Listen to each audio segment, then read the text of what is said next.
I swear, looking back now, the signs were already there, quietly tapping on my shoulder like a warning I kept brushing off. Daniel had been acting strange, not in a dramatic way, but in those subtle shifts only a wife who pays attention would notice. He was guarded with his phone, oddly tense whenever mail from the bank arrived, and overly sweet at the most random times. But I told myself I was imagining things, because for years I'd believed we were solid, unshakable even. I had always prided myself on being a woman who didn't snoop, who trusted. And trust, I guess, became the very rope he used to pull the rug out from under me. The whole nightmare started with a phone call I almost didn't pick up. I remember staring at the screen, seeing the bank's name, thinking it was just another routine confirmation. But the woman on the line asked if I could verify my signature on the updated marital contract, and my mind just froze. I laughed awkwardly at first, telling her there had to be a mistake, because I hadn't signed anything lately, nothing that important. Her silence made my chest tighten. It wasn't the comforting kind. It felt like the air in the room thickened, pressing down on me, whispering that something was very, very wrong.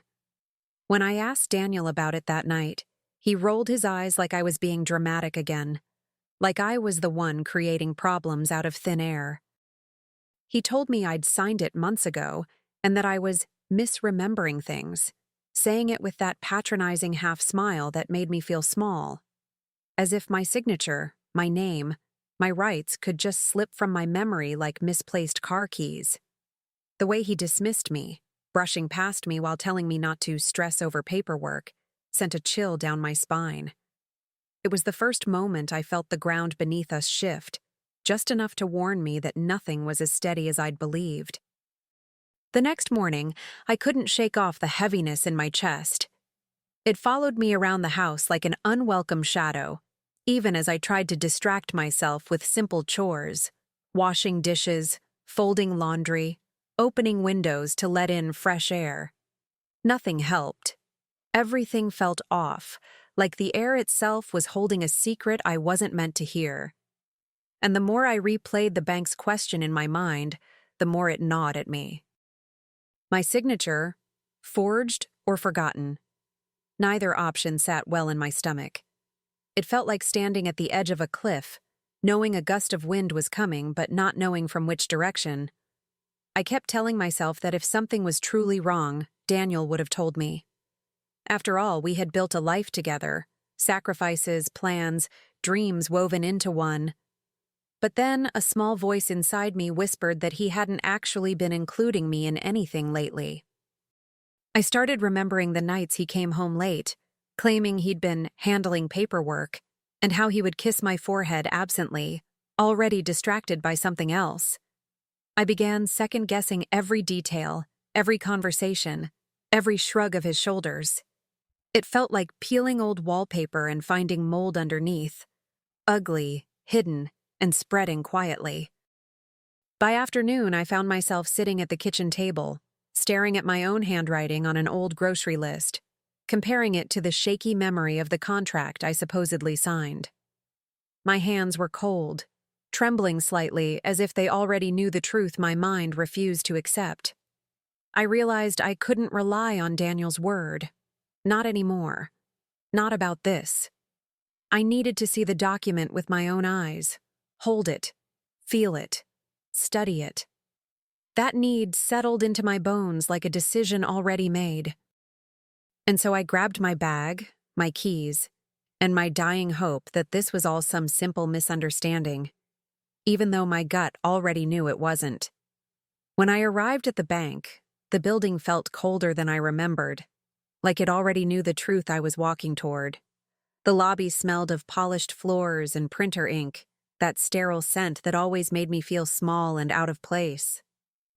I told the receptionist I needed to review a document, and she gave me that polite, suspicious smile people reserve for women who sound too calm to be okay. Sitting there, waiting to be called, I felt my heart thud against my ribs like it wanted out, like it already sensed the betrayal before I did. Every second felt heavier, stretching into something unbearable, Finally, a financial advisor led me into a small office with bright lights that buzzed faintly above us. The sound grated on my nerves, making the silence between us even sharper. He asked me a few verification questions, then searched through his files until he pulled out a folder. The folder. When he placed the contract in front of me, time seemed to slow. My name was there, flowing neatly in cursive, but something in me recoiled instantly. It wasn't mine. It looked like someone trying to imitate me, someone confident enough to think I wouldn't notice. My throat tightened, and for a moment, I couldn't breathe. I remember whispering, almost to myself, "This isn't my signature." The advisor's face shifted, politeness melting into discomfort, and he leaned closer, comparing it to my ID. That's when he told me the most devastating part. The clause stating that in the event of separation, all our assets would legally belong to Daniel. Hearing it felt like being punched in the chest, hard, merciless. My ears rang, my vision blurred, and a cold fury began blooming deep inside me, steady and poisonous. I walked out of that office knowing two things for certain. Daniel had betrayed me on purpose, and he truly believed I'd never find out. He had no idea who he was dealing with. I drove home from the bank in a daze, gripping the steering wheel so tightly my knuckles turned white. It felt like my whole body was buzzing, but not in a panicked way. More like every part of me was waking up to a truth I'd been avoiding. The world outside kept moving. Cars passing, people crossing streets, birds perched on wires, oblivious to the fact that my marriage had just cracked open. By the time I pulled into the driveway, my breaths were shallow, uneven, like my lungs hadn't caught up with the betrayal yet. I sat there for a moment, staring at the house we'd built together, wondering how many lies were hiding in its walls. Inside, everything felt staged, too neat, too quiet, too curated by a man who had clearly planned something behind my back. I walked through each room slowly, running my fingers across countertops and picture frames, imagining the moment Daniel had decided to erase me from our own future. My heart felt heavy but strangely detached, as if it belonged to someone else and I was only borrowing it. I replayed his patronizing words from the night before, how he'd said I was misremembering, how he'd smirked when reassuring me I had nothing to worry about. It made my stomach churn. He'd been lying right to my face, confident I'd swallow every word like I always had. Later that evening, when he finally walked through the door, he greeted me with that same casual arrogance, tossing his keys on the table and asking if I'd calmed down yet. Hearing him speak as if I were the problem flipped some internal switch. I watched him move around the kitchen, completely unaware of the storm he'd created inside me. When I told him I'd visited the bank, he froze for just a second, barely noticeable, but enough for me to catch it. Then he forced a laugh and said I was overreacting, and that I'd approved everything ages ago. The way he brushed off my words, as if my reality didn't matter, didn't exist, that was the moment the hurt started turning into something sharper. I asked him, as calmly as I could, to sit down with me so we could review the contract together. He sighed dramatically, like I was asking him to climb a mountain instead of simply facing the truth. He kept insisting there was nothing to see, that I was making a big deal out of standard paperwork. But every word out of his mouth felt rehearsed, too smooth, too polished for someone supposedly innocent. When he finally sat across from me, he avoided my eyes, choosing instead to fiddle with his phone or look at some imaginary spot on the wall. It was like watching a child dodge responsibility, except this child held my entire life in his hands. When I told him directly, "That's not my signature," he froze. Not for long, half a second maybe, but I saw it. His face tightened, then smoothed out instantly as he said I was confused again. That word, again, hit me like a slap. He was trying to twist the narrative, make me doubt my own memory, my own judgment, my own sanity. He even chuckled a bit, telling me stress could mess with a woman's mind, as if I should be grateful he was so patient with my supposed forgetfulness. I felt my cheeks burn, not from embarrassment, but from the sheer audacity of his manipulation. He truly thought he could gaslight me out of my own life. He kept piling on excuses, how he was protecting our assets, how lawyers recommend these changes, how I should have paid more attention when we talked about this months ago. Except we had never talked about this. Not once. His voice grew more irritated each time I insisted the signature wasn't mine. He finally muttered that I shouldn't threaten the stability of our marriage over some stupid paperwork. And that sentence? Oh, that one snapped something inside me. Because he wasn't just betraying me financially, he was insulting my intelligence, my autonomy, my right to be part of my own future. That's when I realized he wasn't sorry. He was scared I'd caught on too soon. I excused myself before I said something that would expose how deeply I already knew the truth. I walked into the bathroom, locked the door, and leaned against the sink, trying to steady my breathing. My reflection looked unfamiliar. Eyes darker, jaw clenched, shoulders tense. I wasn't the naive wife who believed every word her husband fed her. Not anymore. I splashed cold water on my face, but it didn't soothe the fire burning in my chest. The reality was settling in. Someone I loved, someone I trusted with every corner of my life, had forged my name to strip me of everything. As I stood there gripping the counter, memories from our past started flashing through my mind. Our wedding day, the vows we exchanged, the nights we planned our future. It was like watching old film reels unravel, melting under the heat of betrayal. I remembered how Daniel used to brag about being the responsible one, the one who handled the boring financial stuff. I used to feel grateful for that. But now, that same convenience felt like a trap he'd been setting for years. It hurt in a way I didn't know how to describe. Like discovering the ground beneath you wasn't solid, just layers of lies packed tightly together. Later that night, while he snored beside me like nothing was wrong, I lay awake staring at the ceiling.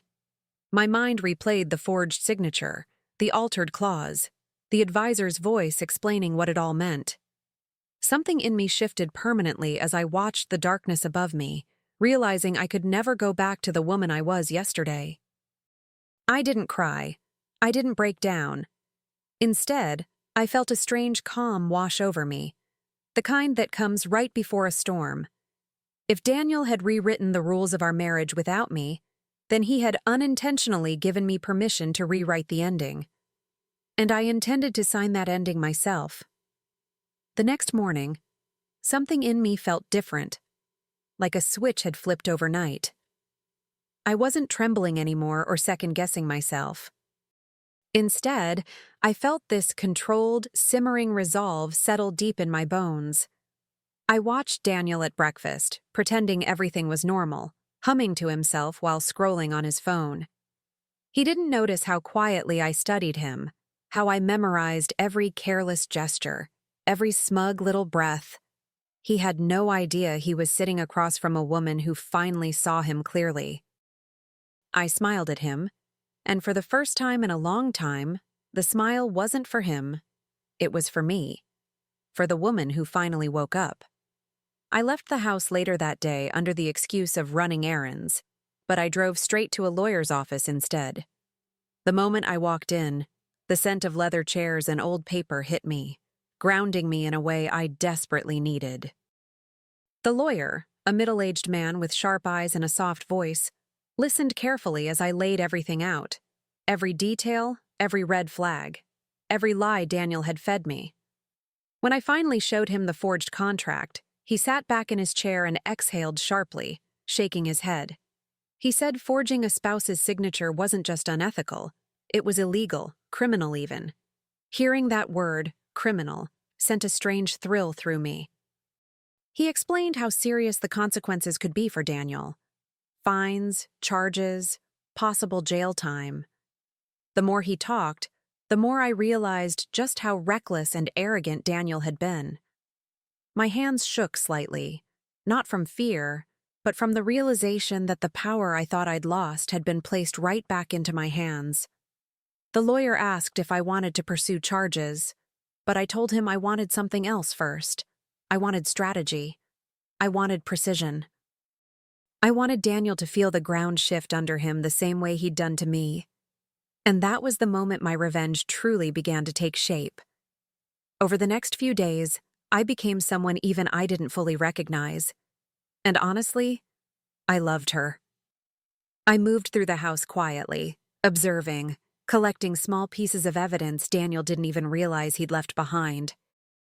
Financial statements tucked into drawers, old emails he thought he'd deleted, scribbled notes about meetings I'd never been told about. Each discovery felt like pulling another thread from the web he'd spun around me. At night, he'd mutter in his sleep, completely unaware that the woman lying beside him wasn't heartbroken anymore. She was calculating, watching, preparing. And every morning, I'd hand him his coffee with a soft smile, knowing damn well that time was running out for him. The lawyer helped me gather everything I needed, step by step. He arranged for a handwriting expert, requested official records from the bank, and guided me on exactly what to document. There were moments when the weight of what I was uncovering almost knocked the air out of me, but those moments were quickly swallowed by something stronger: clarity. I wasn't acting out of rage anymore. Rage is messy and impulsive. No, what I felt was colder, steadier. It was purpose. And the more Daniel underestimated me, the sharper that purpose became. He had spent years convincing me I wasn't capable of handling finances. Now I was handling the downfall of his entire scheme. Still, there were nights when the emotional toll crept in, usually when I was alone in the shower with water drowning out the sound of my own thoughts. That's when the hurt resurfaced. The betrayal, the humiliation, the disbelief that the man I'd vowed to build a life with had been plotting behind my back. Sometimes I'd slide down to the floor, letting the water wash over my face, letting myself feel every ounce of grief. But after a few minutes, I'd wipe my eyes, straighten my back, and stand again. Because grief was temporary. What I was building, that was permanent. And Daniel had no idea the storm gathering right above his head. By the end of the week, my collection of evidence had grown into a neat, lethal stack. Documents, screenshots, signatures, expert notes, everything. I kept it all in a plain folder tucked behind the winter coats in my closet, a place Daniel never looked because he hated the cold. Every time I slid that folder open, I felt a quiet surge of strength pulse through me. It reminded me that I wasn't powerless. I was simply underestimated. And a woman who's underestimated is the most dangerous kind, especially when she has nothing left to lose and everything left to reclaim. The lawyer and I crafted the perfect setup. He suggested we arrange a meeting under the pretense of clarifying financial planning, a phrase Daniel adored because it fed his ego. I could already imagine the smug look he'd have walking into the room, thinking I'd finally accepted his manipulation as something reasonable. The mental image made me both sick and satisfied. My lawyer said we'd bring in a bank representative and the handwriting expert, but we'd let Daniel walk right into it without warning. The trap was subtle, elegant, undeniable, exactly the kind of justice someone like him deserved. In the quiet between planning and execution, I found myself reflecting on who I was becoming. There was a steadiness in me I'd never felt before, a kind of inner steel that had been forged in the fire Daniel lit. I wasn't shaking anymore, and I wasn't doubting my instincts. Instead, I felt prepared. Not just for the confrontation, but for whatever came after. The woman staring back at me in the mirror wasn't broken. She was sharpening herself. And as I closed the closet door on that folder one last time, I felt a certainty settle into my bones. The moment I exposed him would be the moment my life truly began again. The morning of the meeting arrived quietly, almost deceptively so. I woke up before Daniel, listening to the soft hum of his breathing beside me. For a moment, I let myself feel the weight of everything, our years together, our memories, the version of him I used to believe in. But the warmth I once felt was gone, replaced by a hollow chill that reminded me why I was doing this. When he finally opened his eyes, I greeted him with a gentle smile, the kind he always interpreted as surrender. He didn't know that behind that smile was a woman about to rewrite the ending of her own story. Over breakfast, he rambled about some project at work, completely oblivious to the storm forming around him. He didn't notice how steady my voice was, how controlled my movements were, how I barely blinked when he joked about being the brains of the house. Every word out of his mouth made me more certain that today was the day everything would shift. I told him casually that we had a meeting at the bank to finalize a few financial planning details, and he nodded with an air of superiority that made my blood warm, not with anger, but with anticipation. He truly believed he'd won. He had no idea what was waiting for him. The drive there was quiet. He spent most of it scrolling on his phone, humming to himself, tapping the steering wheel like he was relaxed, in control. I stared out the window, watching the city blur past, feeling strangely calm. It wasn't the calm that comes from peace. It was the calm of a woman who has already made her decision and accepted every consequence. My hands didn't shake. My breath didn't falter. If anything, I felt steadier than ever. When we pulled into the parking lot, he gave me that condescending smile, like he was proud I was being reasonable. I stepped out of the car, knowing this would be the last time he ever looked at me that way. When we walked into the conference room, Daniel's posture shifted instantly. Straight shoulders, confident smirk, that air of dominance he loved to display when anything involved money or authority. But the moment he saw my lawyer sitting at the table, along with a bank representative and a man he didn't recognize, the handwriting expert, his smile faltered in the slightest, most satisfying way. He quickly masked it with a polite greeting, pretending he wasn't thrown off. But I saw the flicker of uncertainty in his eyes. And that flicker? It was everything. It told me he already suspected this wasn't just another meeting he could manipulate his way through. My lawyer began by thanking everyone for attending, his voice calm but firm, the kind of voice that belonged to a man who knew exactly where this was headed. Daniel shifted in his chair, glancing at me with a raised eyebrow as if silently asking why we needed such a formal arrangement for simple paperwork. He tried to maintain control, leaning back casually and crossing his arms, but his foot tapping under the table gave him away. The representative placed the marital contract on the table, sliding it slowly toward Daniel, almost ceremoniously. I watched the color drain from his face as he realized which document it was. Then the handwriting expert stepped in, speaking with a professional clarity that cut through the room like a blade. He explained, calmly and methodically, that the signature on the document, my supposed signature, had been analyzed and did not match my actual handwriting. He went into detail about pressure points, curve inconsistencies, and stroke patterns. Daniel tried to interrupt, insisting that I must have been stressed when I signed it. But the expert continued unfazed, stating the conclusion plainly. The signature had been forged. Seeing Daniel swallow hard, his confidence cracking in front of everyone, was the first time in months that I felt something close to justice. Daniel's face went through a carousel of emotions: confusion, denial, irritation, and finally panic, the kind he tried desperately to hide. He leaned forward, palms flat on the table, saying he couldn't believe we were blowing things out of proportion. He claimed I'd given him verbal permission, that I must have forgotten, that I always got worked up over legal terms I didn't understand. My lawyer cut him off, stating plainly that verbal permission meant nothing in the eyes of the law. The room fell silent except for the faint buzz of the overhead lights. For the first time since I'd known him, Daniel didn't seem certain of his own voice. When the bank representative explained that forging a spouse's signature constituted a criminal offense, one punishable by fines and potential imprisonment. Daniel's mask shattered. He started pleading, his voice trembling just enough for me to catch it. He said he never meant any harm, that he was protecting our assets, as if destroying my financial identity was a noble gesture.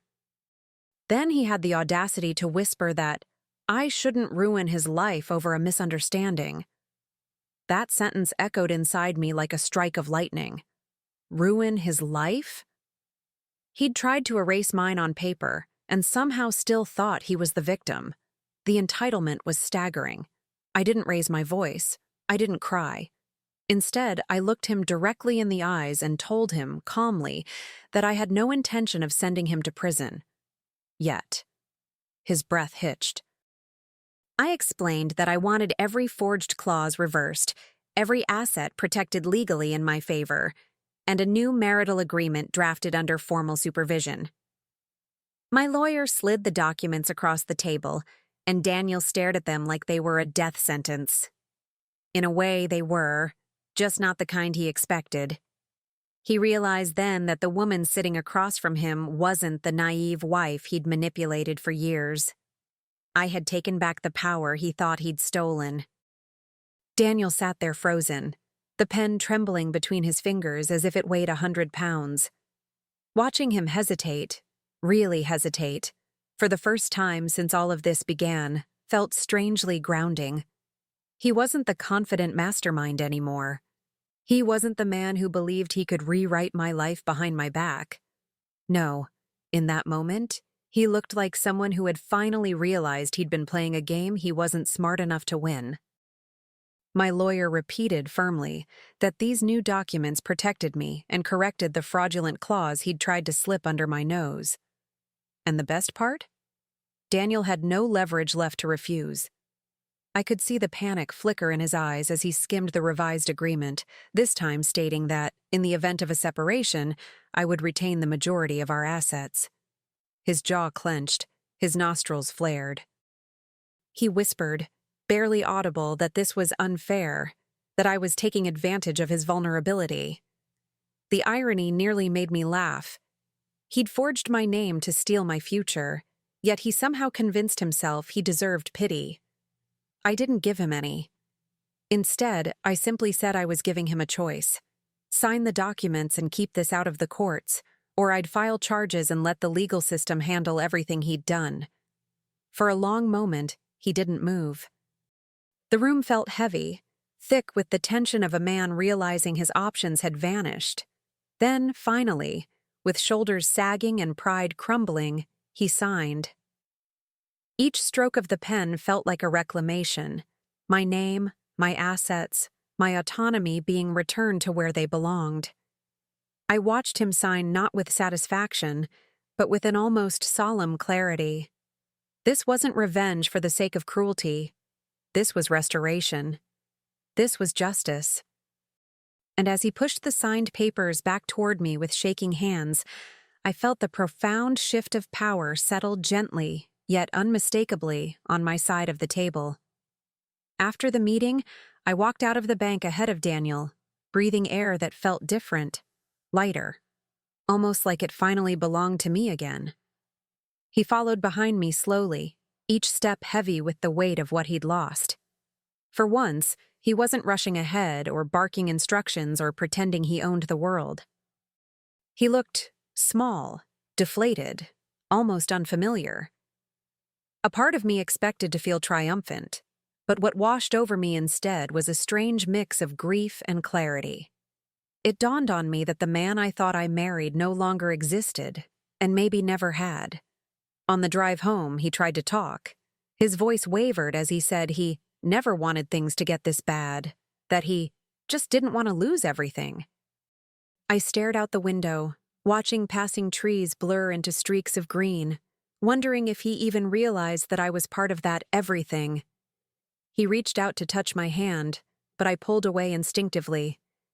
It wasn't anger, just a quiet acknowledgement that the connection between us had already been severed. He whispered that we could fix this, that we could start fresh, but his words felt hollow, floating in a space where trust no longer lived. When we finally pulled into the driveway, I didn't wait for him. I walked inside alone, moving through the rooms that suddenly felt more like a museum of broken promises than a home. I took my time, noticing the small details, the framed photos, the dishes we'd picked together, the rug we argued over for a week. Every item felt like an artifact from a life that had expired without warning. And as I stood in the living room, surrounded by the ghosts of who we used to be, I knew something with absolute certainty. Undoing his betrayal wasn't enough. I needed to reclaim myself entirely. And that meant preparing for the final step, ending the marriage on my terms. That night, while Daniel paced around the house trying to piece together excuses, explanations, and half apologies, I quietly packed a small suitcase. I didn't make a scene. I didn't shout or slam doors.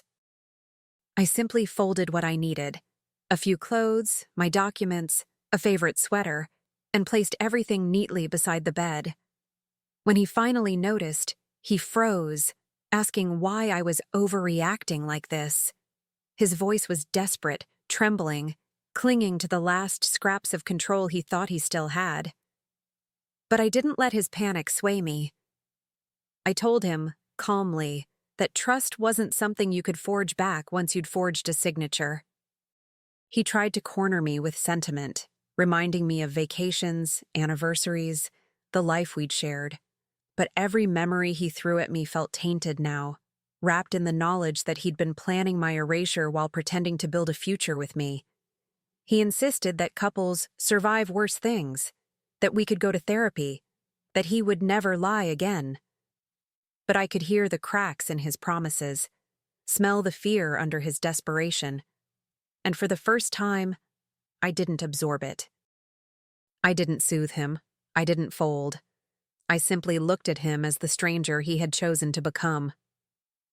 Before I left, I walked through the house one last time, touching the furniture, the walls, the little corners where happiness had once lived. It didn't feel painful. It felt necessary, like flipping the final page of a chapter you'd outgrown. I told Daniel the divorce papers would arrive soon, and that this time, every signature would be real. His expression collapsed, but I didn't stay long enough to watch him try to rebuild it. I picked up my suitcase, stepped outside into the cool night air, and felt a weight lift off my shoulders as the door closed behind me. It wasn't revenge anymore. It was liberation. Weeks later, I found myself waking up in a small apartment filled with morning light. Soft, golden, gentle in a way my old life had forgotten how to be. The air felt different here. It didn't carry tension or suspicion or the weight of someone else's ambitions pressing against my ribs. I brewed my own coffee, standing barefoot in a quiet kitchen, and for the first time in a long while, the silence around me felt peaceful instead of alarming. I realized then that healing doesn't arrive all at once. It comes in small waves, like sunlight sneaking through blinds after a long night. The divorce process moved quickly, mostly because Daniel had already signed away the leverage he thought he'd stolen from me. My lawyer handled things with a confidence I'd started to adopt myself. Every time I signed a new document, every time I initialed a form, I felt something inside me strengthen, a reminder that my identity, my stability, my future, would never again be something someone else could tamper with. When the final paperwork arrived, I didn't cry.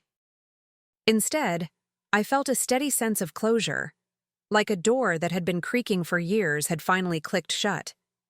I spent my days rediscovering myself in ways I hadn't realized I'd abandoned.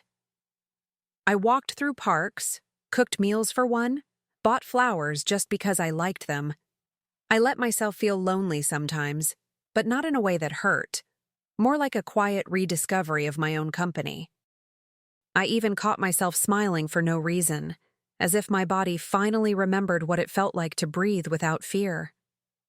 And slowly, piece by piece, the woman I'd lost along the way began returning to me, not as the naive version Daniel once fooled, but as someone stronger, sharper, and undeniably whole. Some evenings, when the sky shifted into shades of pink and lavender, I'd sit by the window with a cup of tea and let myself reflect. Not on Daniel, but on the version of myself that survived him. I realized how long I'd been shrinking to fit inside a marriage that made me smaller with each passing year. It wasn't just the forged signature, it was the years of subtle dismissal, the quiet manipulation, the erosion of my confidence dressed up as care. Now, with distance, it was all so clear. Leaving wasn't an act of anger, it was an act of returning to myself. Friends began noticing the change in me before I even fully recognized it. They'd say I looked lighter, more present, more me. One afternoon, over coffee, my best friend grabbed my hand and told me she hadn't seen my eyes shine like that since before the wedding. I didn't know whether to laugh or cry, so I did a little of both. It struck me how much of my identity had been tied to endurance, enduring disappointment, enduring excuses, enduring a man who mistook control for love. Now, endurance had shifted into resilience, and resilience into freedom. And with freedom came a strange, beautiful possibility, the idea that life could still surprise me in gentle ways. I didn't rush into anything new. Not relationships, not commitments, not dreams too big for my heart to hold yet. Instead, I embraced the slow rebuilding, the quiet triumphs, the ordinary joys I'd once overlooked. Every sunrise felt like a whispered reminder that I had rewritten my story in ink no one could forge, no one could steal. And for the first time in years, the future didn't scare me. It felt wide open, waiting for me to step into it on my own terms. The day the divorce was officially finalized, I walked out of the courthouse holding a copy of the decree in my hands. It wasn't heavy, not like the forged contract that once threatened to suffocate me. This one felt light, almost warm, like a promise written just for me. I stood on the courthouse steps for a long moment, letting the breeze brush against my face, letting the world settle into place around me. I realized this wasn't just the end of a marriage. It was the end of a chapter that had demanded too much from me and given so little in return, and for the first time, the ending felt like a beginning. That evening, I took my copy of the decree home and placed it in a drawer. Not hidden, not tucked away behind coats or memories, but right where I could see it whenever I needed a reminder. A reminder that I survived something designed to break me. A reminder that I protected myself when no one else did. A reminder that my signature, my real one, was worth more than any lie Daniel could ever put on paper. I lit a candle, poured myself a glass of wine, and sat in the quiet glow of my small apartment, feeling whole in a way I hadn't felt in years. As I looked around the room, plants thriving in the sunlight, books stacked on the coffee table, a life slowly blooming again, I understood something simple and profound. The most important signature of my life wasn't the one Daniel forged. It was the one I placed on my own freedom. I didn't need revenge anymore. I didn't need closure from him. I had given myself both. And as the candle flickered softly beside me, I felt a certainty settle deep inside my chest. Whatever came next, I would face it on my own terms, in my own name, with a strength no one could ever take from me again.